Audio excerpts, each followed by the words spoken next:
Let me try that again. Okay, folks, welcome to the session. It doesn't help to talk with your mic on mute. So welcome to the session. We are on Tech Talk Thursday, back to our normal slots of Thursday. Last week, we had a bit of a change in the rhythm and we were Wednesday. My name is Paul Rankin. I am from FEDSAS. And today we have got Riaan van den Bergh, who is our manager in the Center of Technology, who's running our Tech Talk Thursday processes. It is just on 3 o'clock here in KZN. So we are going through in the process and we'll start. Let me just find out where we should be at the moment. Let me just go through and make sure we've got the right screen in place. Just as an introduction, there are our provincial managers' details. There are provincial managers from FEDSAS throughout the country. For those of you that may not be aware of who or what FEDSAS is, we are an advisory organization or an organization that advises and guides school governing bodies and management teams in South Africa. We have got a full footprint throughout the country. Ons is reg deur die land, ons is tweetalig, so ek net so 'n bietjie nou en dan Afrikaans ingooi. Maar ons is besig vandag om te praat oor hoe ons moet tegnologie gebruik in die bevordering van geld. Yeah, that was really good. I do apologize. My Afrikaans is running out. I'm working on overtime today and my Afrikaans is going to run out during the course of the day, or the course of the week. But there we are. I'm going to just run a quick poll because I've told you who we are, and I'd just like to know who we've got in our audience. So I'm going to run a quick poll just to find out who's sitting with us today. There are still numbers coming through. You'll see a poll should be popping up in front of your screen now. Wouldn't mind if you're on a mobile device, just swiping left and right, and if you could just complete those details as they run through. There's no response at the moment, so I'm wondering if the people on board are there or not. Maybe the poll's not running. Riaan's shaking his head. Let me just see where we are, and let me just run that, and let's see. Maybe that will be a bit better, and it will run through, and we'll pick it up from there. As I say in the classics, never panic. As soon as you panic, you stop slowing down your thought processes. So if you wouldn't mind, folks, just filling that in. Laat ons weet wat julle rol by die skool is. Is julle hoof by die skool, SPL lid, die champion van IT by die skool, of werk julle met die geld by die skool? If you are in other, please just let us know what other is. Please use the chat box, or the Q&A box rather. You'll see the Q&A box. I'll show you where it is now if you haven't found your way to it. You can use the Q&A box just to type in and let us know what that other is, because it's quite a large percentage of others sitting on board. So obviously we didn't get the definition right. And it does help us to understand the audience that we're dealing with. In the times prior to a lot of online training, let me call it that, and I'm avoiding the words traditional, but in the prior times, we would have looked over the audience and we would have made a perceptive call as to who's in the audience. But now we can actually get a bit of an idea exactly who is sitting in the audience. So thank you very much for your response there. We've had over 70% of the audience respond.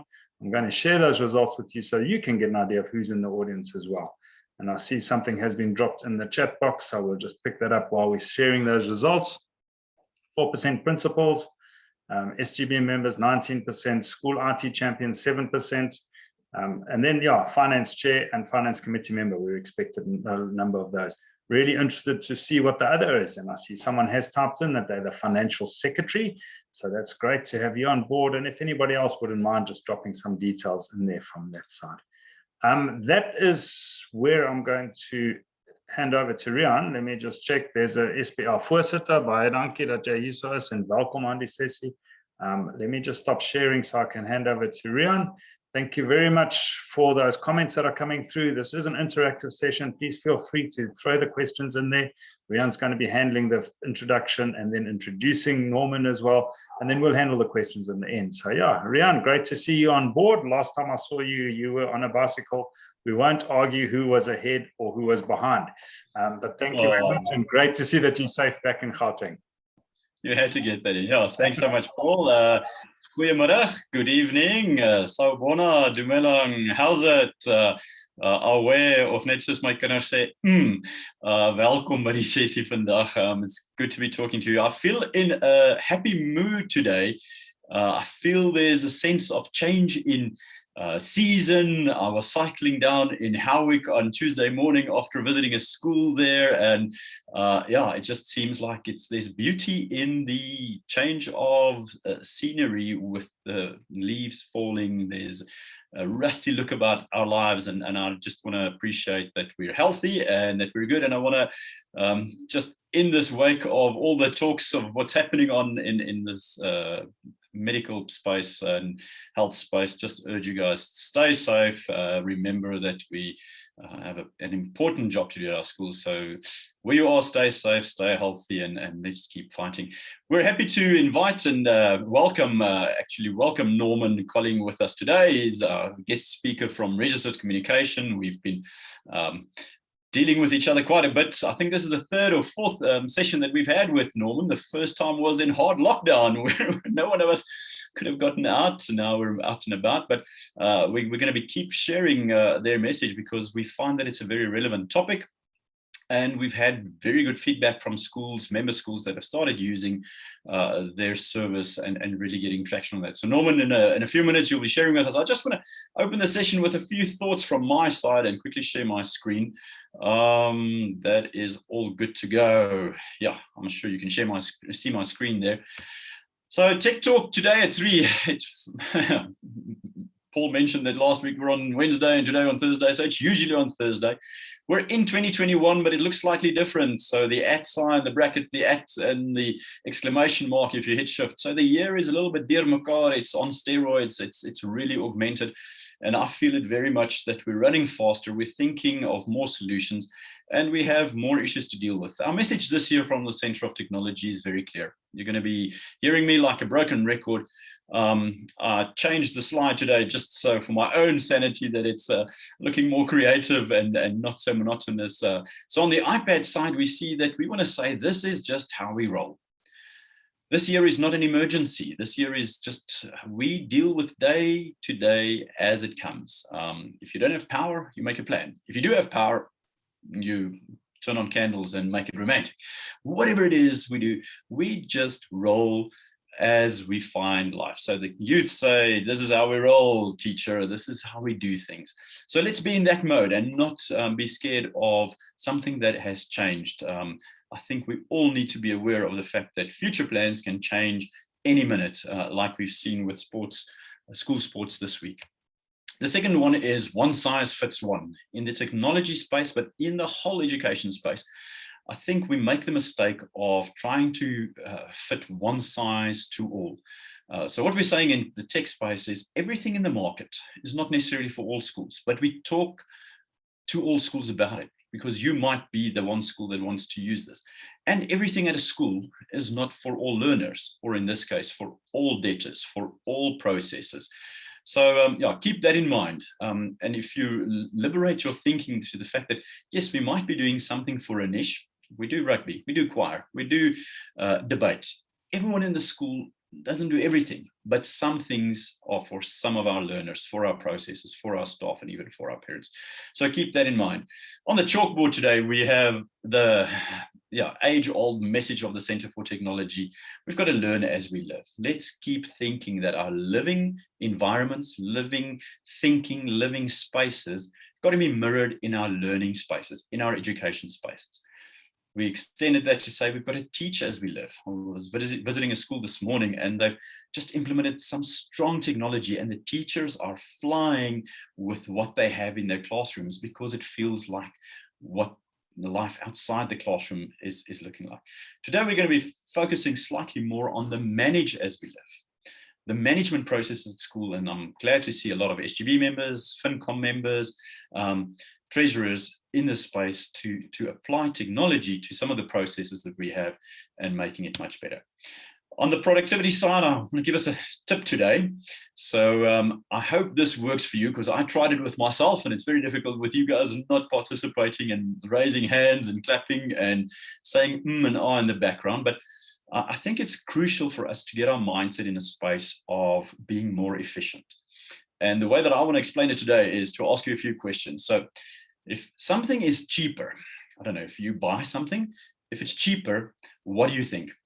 Is it better? Is it not better? Is it worse? If it's cheaper, is it useless? Or is it a great deal? If something is more expensive, it is, finish the sentence, it is more valuable. It is precision, it is well designed, it is for me because I deserve it, or something like that. But if it's more expensive, it's sometimes out of our reach. So if it's more expensive, maybe it's just more expensive. If something is better, it is what? Is it then more expensive? Or if it's better, it's just what we want, it's better. So keep going with me. And the last line there, if something is better and more expensive, is that bad? You get what you pay for. And a lot of the time in technology, the bang for buck, the value for money is the tipping point, not necessarily the quantum of what you pay. But the last line for today is, if something is less expensive, it is cheaper, and it is better, how can you beat that? And I hope that is the answer that you would have said. If it's cheaper and better, it is good. So I'm going to lead in with a quick survey. Paul, if you can pop up that one. We're going to be talking registered mail today, but let's just talk regular mail. And I started thinking about this. If we can pop up that quiz, when last did you send a personal letter by post office mail, by paper mail? In the last 6 months, did you send a letter to someone? In the last 3 years, maybe 5 years, if you can remember that far. If you're of the generation that has never sent a piece of mail, or you don't remember, you're in the other generation that remember you did it, but you don't remember when, or other. So let's answer that question there quickly. How many, when last did you use proper snail mail or paper mail via the post office? Paul, I don't know when we're going to be stopping that one. We're running at about 60% response at this stage, so we normally like to get to 70. Yes. A few more. We just urge a few more to throw a comment down there. Very, very interesting, I have to admit, and we will share it with everybody now. I'm going to stop the poll. Thank you very much, everybody, for your contribution. That's a minute. So if you don't respond in a minute, you're unlikely to respond. I'm going to share the results with you, and then you can just take us through them. You can see that. Wow. I hoped that this would kind of be the average, because I think that is in my life. I don't remember sending something in the last 6 months. I received something just about weekly. 3 years, I can see 8%. 5 years, about 10%. So that's how long. Never. 13% of our audience have never licked a stamp or closed an envelope and sent it to someone. And 58% do not remember. So very interesting. So we'll check in the other, what the other comments are, 2%. Paul, thanks for sharing that with us. So yes, that's the life that we're living. That's the world that we're living in. Definitely looking at online communication. If you don't communicate by means of writing a letter with pen and paper and sending it to someone, I would assume you're in the online world. So today we're talking with Norman Colling from Registered Communications. They've got a great product, a registered email, registered SMS. Paul, did you want to come in there quickly? Yeah, I just wanted to say there was a comment in the Q&A. We send registered mail for EdLab. sending someone's registered, sending someone's EdLab card or record to someone. Interesting time. I haven't heard that word in quite a while as well, but yeah. So registered communication, who Norman represents, is going to be sharing with us a great product, registered SMS, registered email with the post office stamp, so that you are secure, especially in your section 41 letters to outstanding debtors in the recovery process of school fees. Before we can hand over, we know we've got to jump a few hoops. So Norman is going to be talking about that. But yes, I think our world is online. Our communication is online. 58% of people don't remember when last they sent a letter. But in school, we've got to send these letters. So even our debtors are online. Norman, with that, I hope I've given you a good intro to take over from. I don't have a pressing question, but please share with us. I think the 3 things that we want to see is something about your product. How do you serve schools? How does it make it cheaper and better, more efficient? The second one is the fact that we have a special, what do you call it? Special deal, a FEDSAS member only offer, and we will share that with our members. So yeah, and there was a third thing that I don't remember now, but please share with, comments from schools. We have spoken to some of our members, so share with us your product, what schools say, and then tell our members how the special offer for FEDSAS only members work, and they can get a discount on using a cheaper and better product. Over to you, Norman. Thank you for joining us on the stage. The audience is yours. Superb, Riaan. Thank you very much. And Paul, thank you very much. It's great to be back. As Riaan said, it is the starting to lose track, but it's not the first time presenting to this audience. And the feedback to date has been absolutely overwhelming. We are blessed with the type of feedback that we're getting. Today, I'm going to try and answer those questions, Riaan. To give you a little bit about a quick rundown. In the past, I've done live demos, and live demos are always quite interesting. I've done live demos to everybody to show you exactly how the product works. I'm going to just give you a summarized version of that, and then go into a case study really about what our customers are saying and what the schools are experiencing. And we've got some really, really nice case study stats and some really nice comments and feedback from the schools. I did have a quick look at the online, and there are a few names that I recognize. So for those of you who are already our customers, welcome. And if you happen to disagree with anything that I say along the way, then please feel free to put them in the comments to let everybody hear. But I'm pretty sure that the people that are online, are a lot of the people that we've got all this positive, awesome feedback from. And you can, instead of disagreeing with me, hopefully you'll be able to validate what I'm saying and validate the message. So then to hop straight in, sure, I think I've just clicked about 4 times here, but that's fine. So to hop straight in, a quick refresh about what we do. Yes, registered email, registered SMS. We allow you to send your registered letters electronically.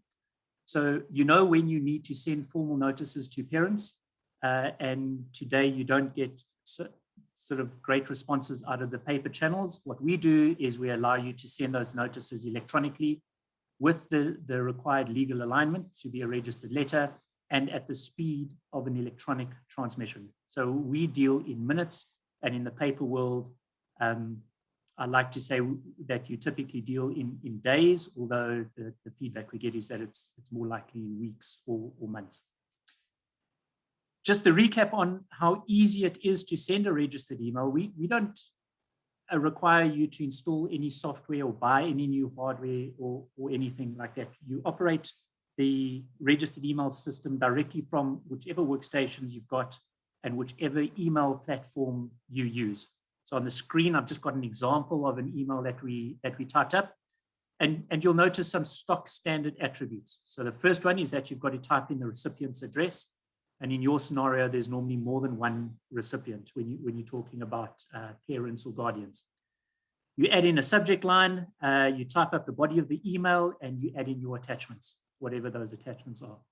The only thing you'd need to do differently once you've signed up for our service is that we'll provide you with an email address that you add into the CC field of your message. That is the only thing that you do in additional to how you type up a normal email. And then you click send, and our servers do the rest.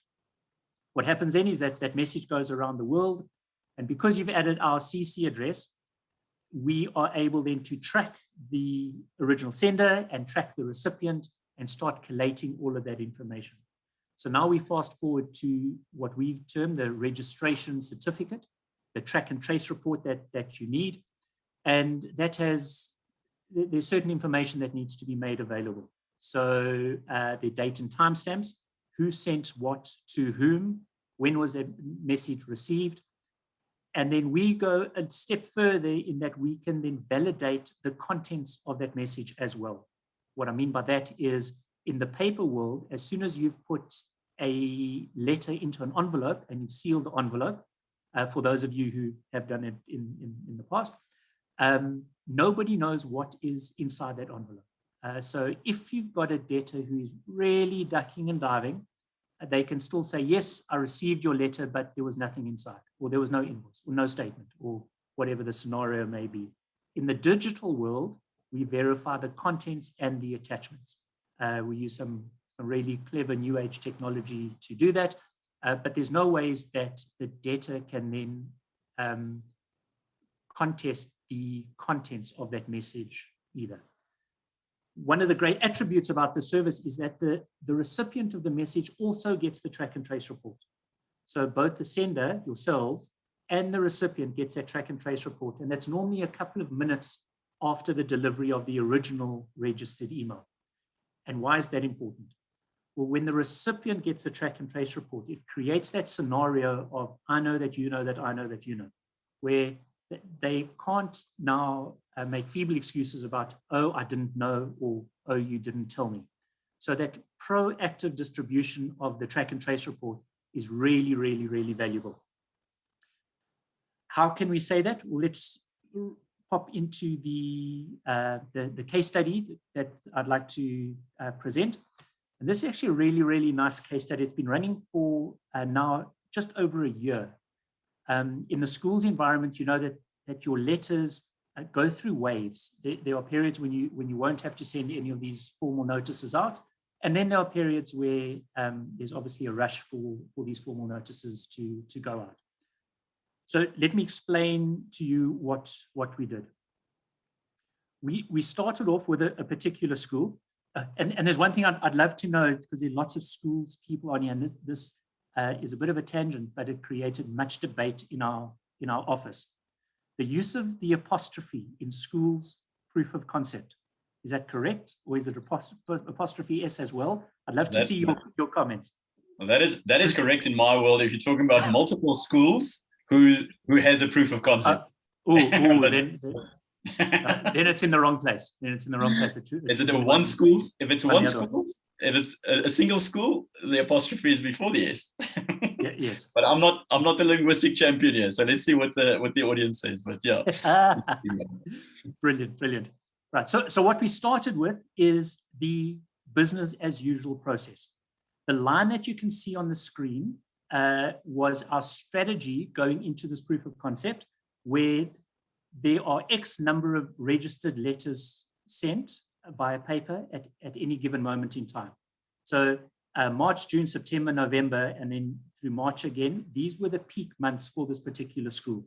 And on the y-axis, the vertical axis, is the volume of letters that they needed to send in any of these given months. So not a small school, not a massive school by the typical volumes that we've seen, but I don't want to call it an average school, because all schools, especially during lockdown, have proved to be awesome, but a normal type throughput of these messages. And over time, over the proof of concept, what we wanted to do is slowly replace the paper-based messages with the electronic messages. So the next part of the graph is over that same period of time, the red line is the volume of paper messages that were distributed, and the blue line is then how the volume of electronic notices took over. Straightforward. The message volumes didn't change too much, etc. It's just the channel, the mechanism of serving these notices changed. And then we started measuring some stuff. So the first thing we measured, and these are the red bar graphs, is the percentage of successful distribution. Now, in the paper-based registered world, this is the messages that weren't returned to sender. So we had to typically wait a couple of months before we could confirm these stats. But based on the messages that weren't returned, we assumed that they were successfully delivered. And there's probably an average of the mid-20s as a percentage of the number of notices that were delivered. We then took exactly the same metrics in the digital world, and we measured the effective delivery of these notices. And you'll see there that the average is closer to 90%. The main reason for this is that consumers today love their mobile phones and they love digital technology. They do not like paper anymore. And as a rhetorical question, and maybe a future poll question, is when last did any member of the audience go and fetch a registered letter from the post office? You know, when you get home and you get that little white slip that's waiting for you in your mailbox, when last did you actually go to the post office to fetch that letter?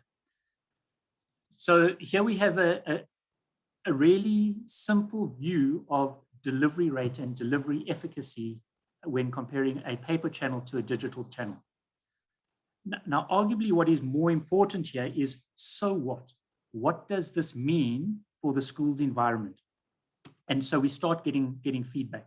Now, first and foremost, the schools, rightly so, are fairly allergic to share their financial information with us. So we love to know, what was your increase in collections, and did your debtors days reduce, and all of those lovely stats.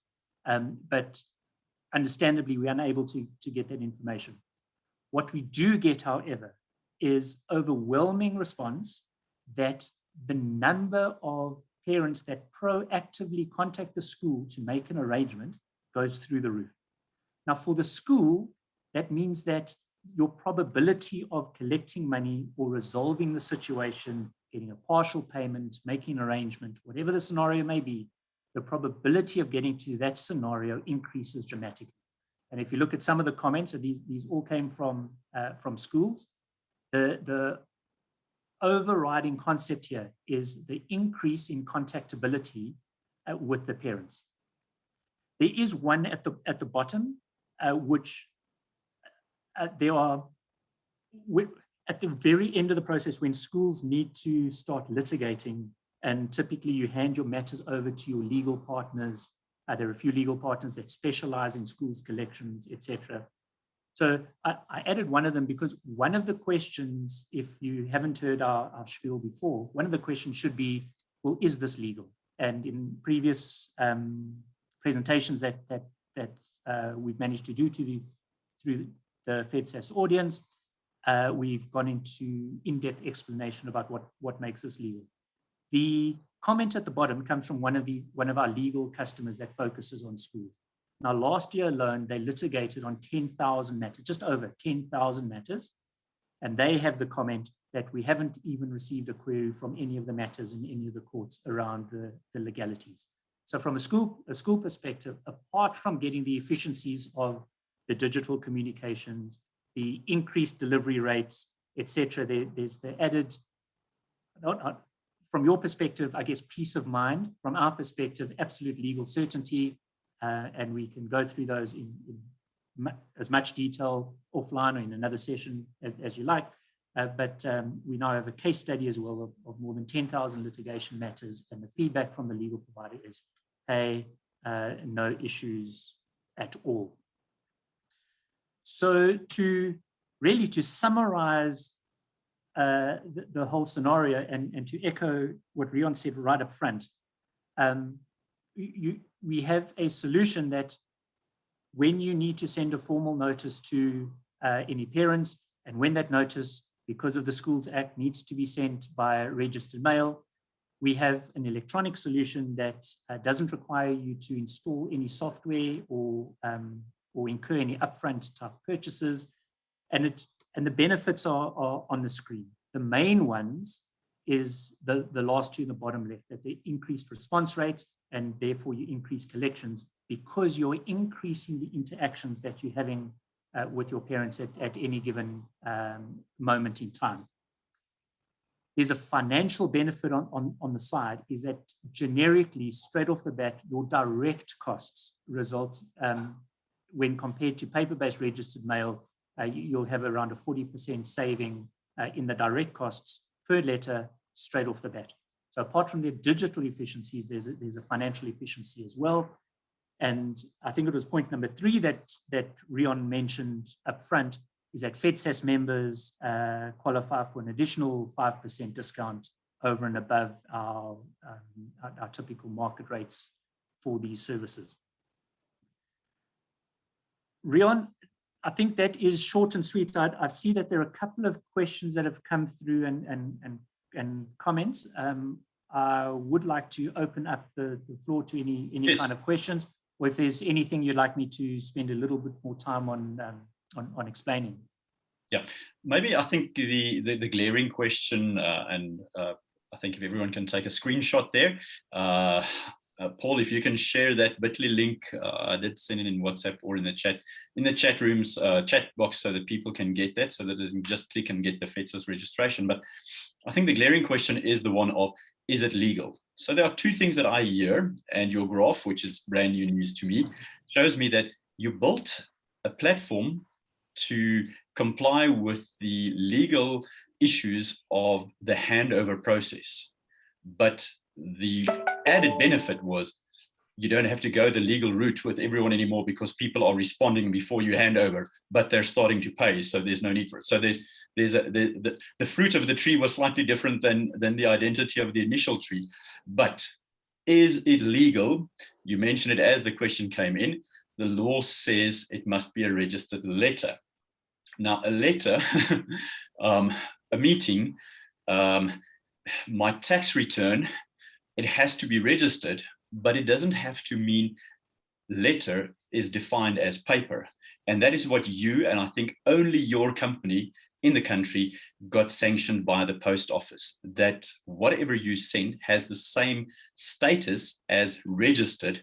So the registered is the operative word, and not necessarily the description of letter being paper letter. Can you just explain to us? And I mean, you did allude to that, but that is a question. Our legal team, or some of our legal team members, are also in the audience, but you have covered this, and have you had successful judgment in a court? Yes, so we got our first successful judgment in 2018. It was in a magistrate's court, actually in Randburg. And for those of you who have a legal background, you'll know that the magistrates' courts don't create precedent. They, you get a judge who wakes up on the wrong side of bed on the wrong day, and his opinion doesn't really count.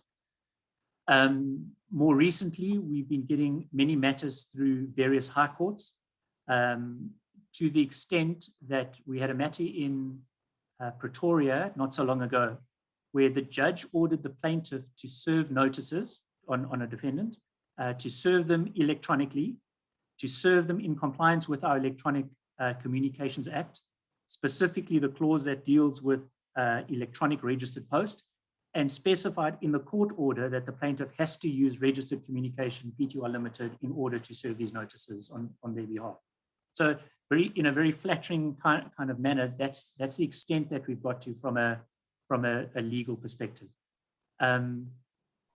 The case history that we have is we can share. They're public documents, and the differentiator that we have, the legal nuance which makes us different from a normal email or a normal SMS, is that our ECT Act, to paraphrase it, says that registered post, or where there's a requirement to serve a registered post, a registered letter, it can be electronic, but amongst other things needs to still go through the post office.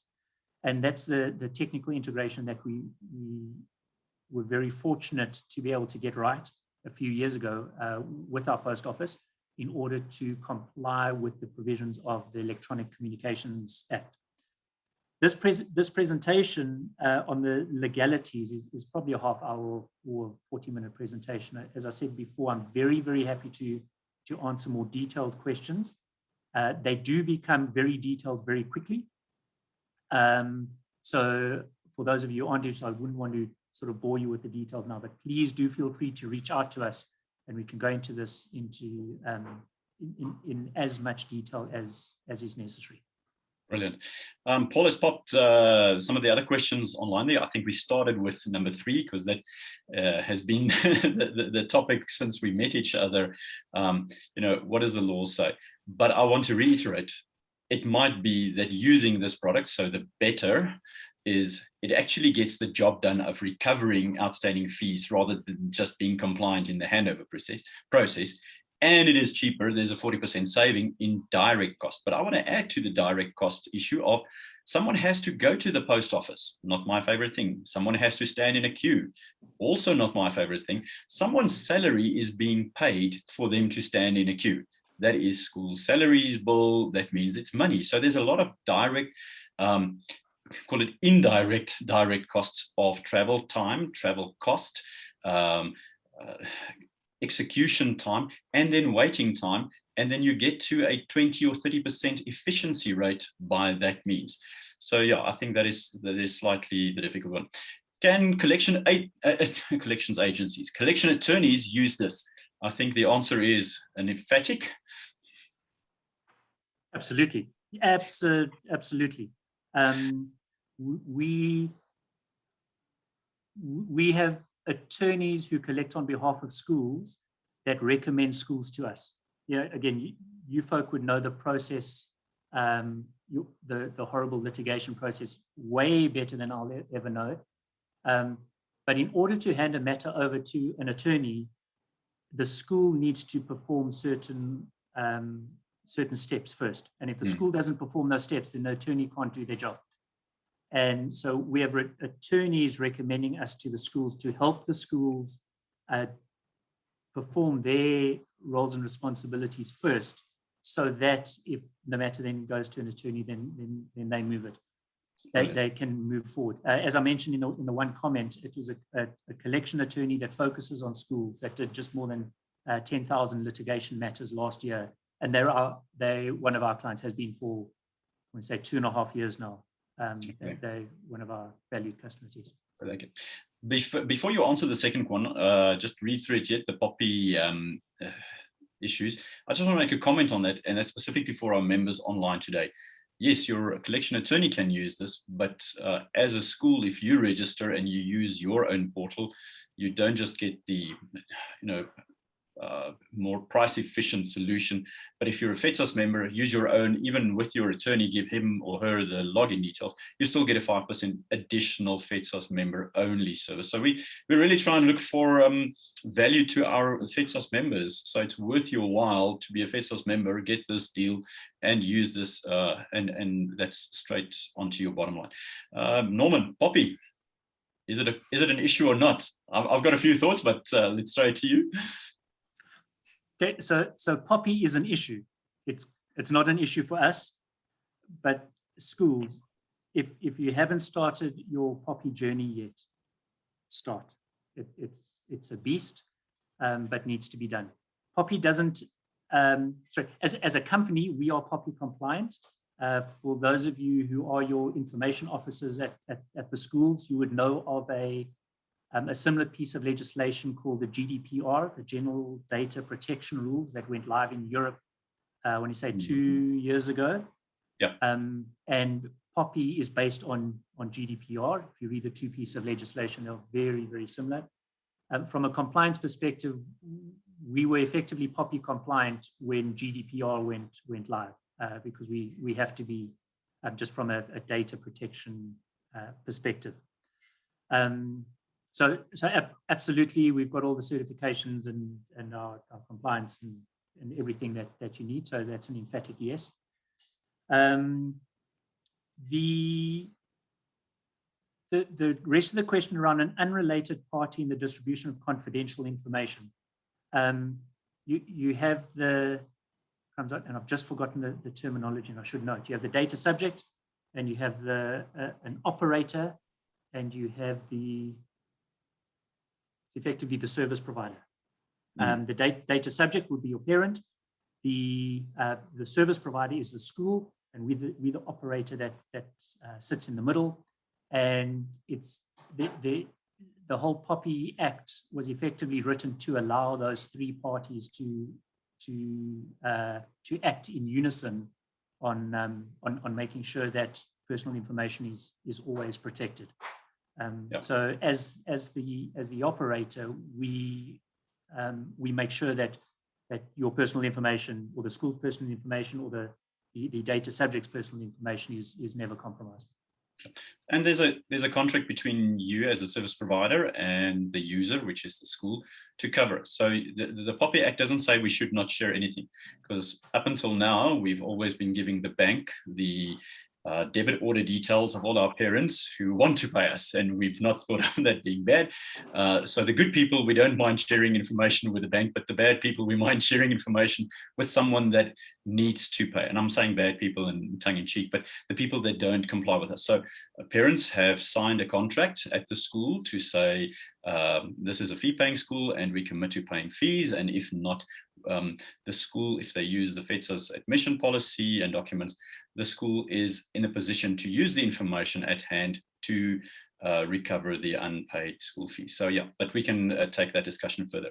So yes, thank you for the Poppy comment. It is a beast. We shared something last week to tell people and schools to get more and more compliant. 1 July, that's the date. But thank you for sharing your Poppy position. Paul, I think we've exhausted the questions on the list. There was a comment from someone that I missed now. I don't know if you want to add to that. If there are any other questions, pop it in. Otherwise, yeah, quickly want to jump back to one of the issues on Norman's presentation. Paul, but what was that comment that I missed then? There was just a comment that one should ensure that you have got consent from your parents with regards to information flow in any case.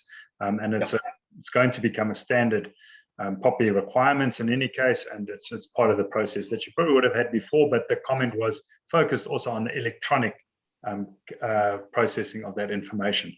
Schools may not have that in place from there. Okay, so I just wanted to jump back to the efficiency, the productivity of what we do. And although I want to be 100% compliant with the Section 41 requirements, I think the high risk of debtors, or the risk of debtors, increase with the duration of being outstanding. Hoe later hulle betaal, hoe moeiliker gaan hulle betaal. So it's not just a Section 41 process service provider.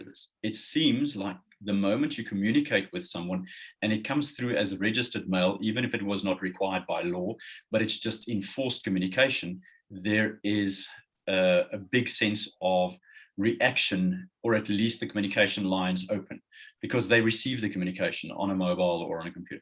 So I think the focus is for our schools. It is a legal process. We've got to be compliant. The SA Post Office stamp has got to be in the communication.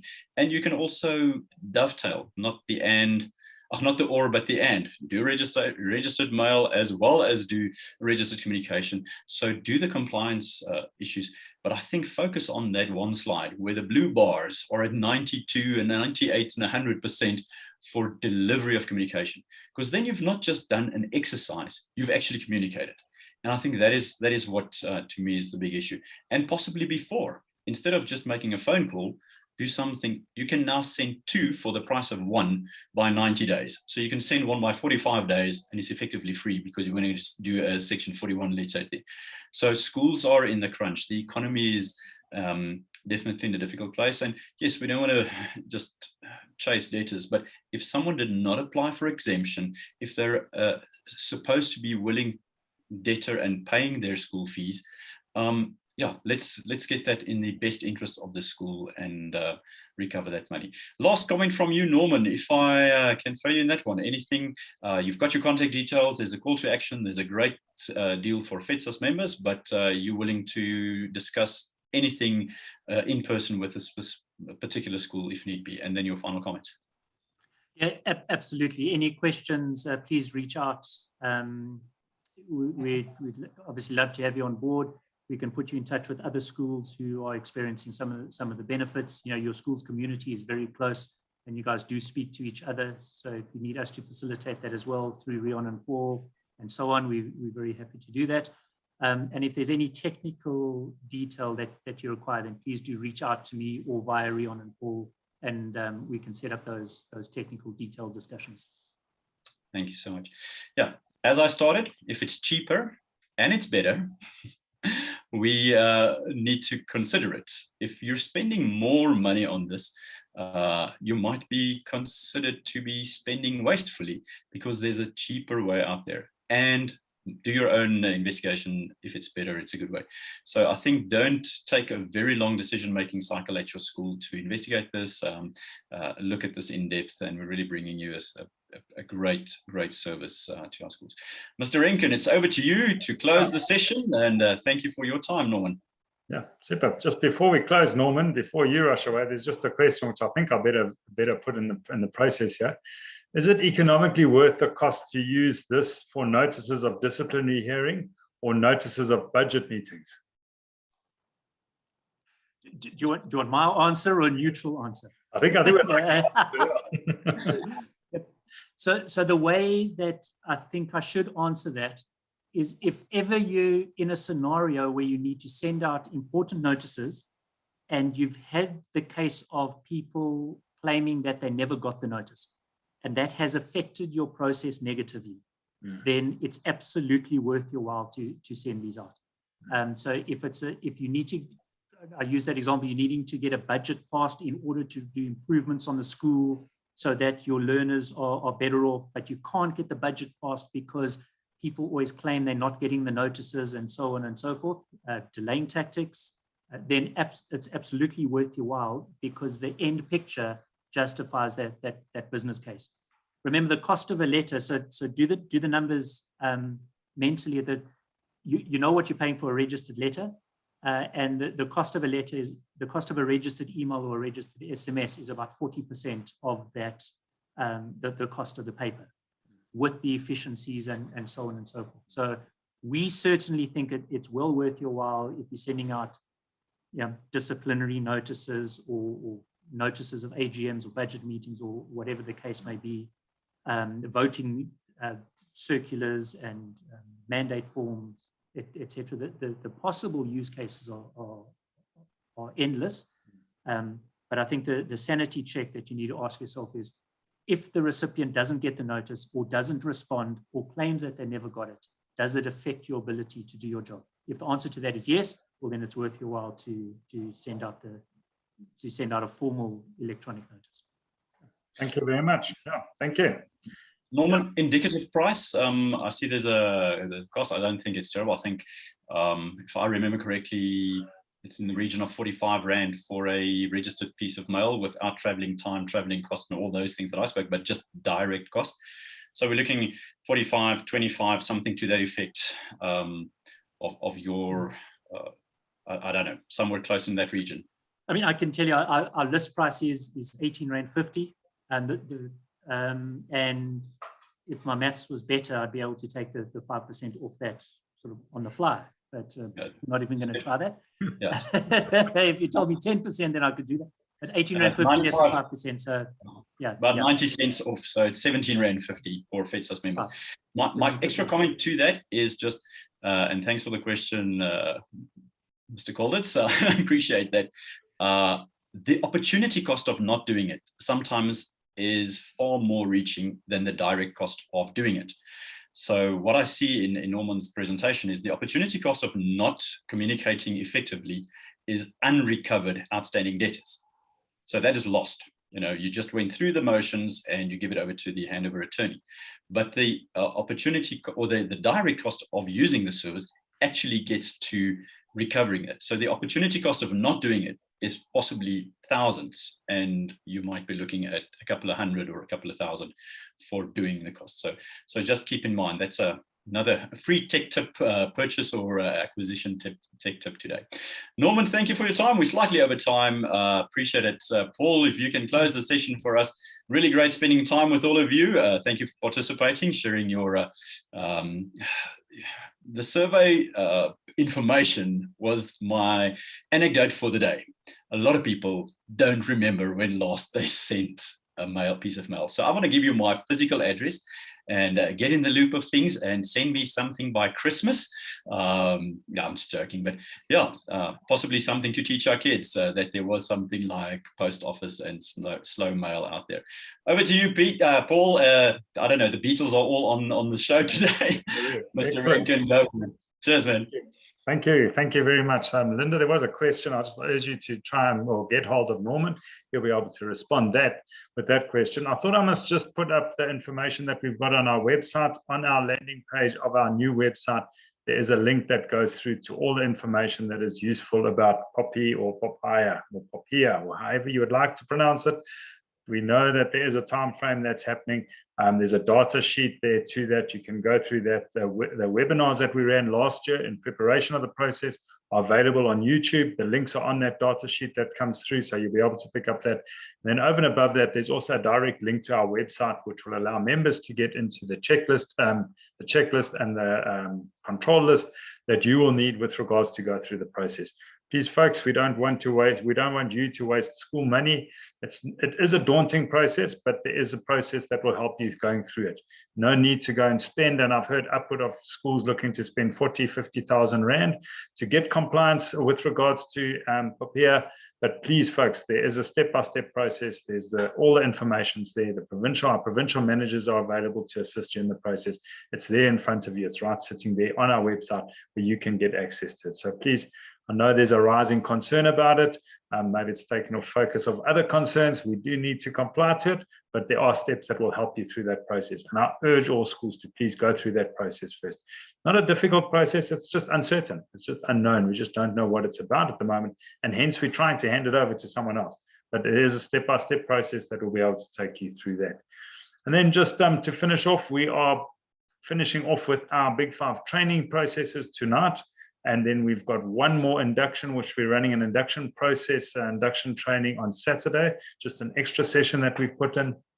And then we're going to move to sort of regular beats of every 2 or 3 weeks. We're going to be running a webinar on various topics, going through various topics throughout the rest of the year. So please keep an eye on that, keep abreast of those details.